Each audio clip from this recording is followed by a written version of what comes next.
യോന 3-ാം അധ്യായം 1 മുതൽ 10 വരെയുള്ള വചനങ്ങൾ. നിനവയുടെ മാനസാന്തരം. യോനായ്ക്ക് വീണ്ടും കർത്താവിൻ്റെ അരുൾപ്പാടുണ്ടായി. എഴുന്നേറ്റ് മഹാനഗരമായ നിനവയിലേക്ക് പോവുക.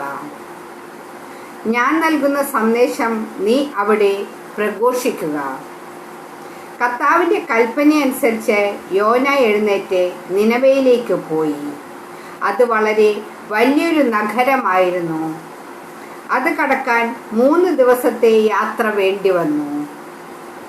യോന നഗരത്തിൽ കടന്ന് 1 ദിവസത്തെ വഴി നടന്നു. അനന്തരം അവൻ വിളിച്ചു പറഞ്ഞു, 40 ദിവസം കഴിയുമ്പോൾ നിനവെ നശിപ്പിക്കപ്പെടും. നിനവയിലെ ജനങ്ങൾ ദൈവത്തിൽ വിശ്വസിച്ചു. അവർ ഒരു ഉപവാസം പ്രഖ്യാപിച്ചു. വലിയവരും ചെറിയവരും ഒന്നുപോലെ ചാക്കൊടുത്തു.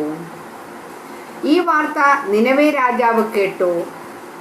അവൻ സിംഹാസനത്തിൽ നിന്ന് എഴുന്നേറ്റ് രാജകീയ വസ്ത്രം മാറ്റി ചാക്കൊടുത്ത് ചാരത്തിൽ ഇരുന്നു. അവൻ നിനവെ മുഴുവൻ ഒരു വിളംബരം പ്രസിദ്ധപ്പെടുത്തി. രാജാവിൻ്റെയും അവൻ്റെ പ്രഭുക്കന്മാരുടെയും കൽപ്പനയാണിത്. മനുഷ്യനോ മൃഗമോ കന്നുകാലിയോ ആടോ ഒന്നും ഭക്ഷിക്കരുത്. അവ മേയുകയോ വെള്ളം കുടിക്കുകയോ അരുത്. മനുഷ്യനും മൃഗവും ചാക്കുവസ്ത്രം ധരിച്ച് ദൈവത്തോട് ഉച്ചത്തിൽ വിളിച്ചപേക്ഷിക്കട്ടെ. ഓരോരുത്തരും തങ്ങളുടെ ദുർമാർഗത്തിൽ നിന്ന് അക്രമങ്ങളിൽ നിന്നും പിന്തിരിയട്ടെ. ദൈവം മനസ്സുമാറ്റി തൻ്റെ ക്രോധം പിൻവലിക്കുകയും അങ്ങനെ നാം നശിക്കാതിരിക്കുകയും ചെയ്തേക്കാം.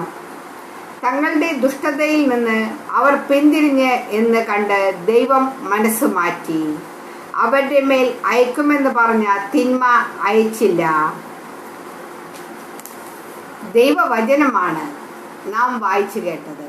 ദൈവത്തെ നമുക്ക് സ്തുതിക്കാം.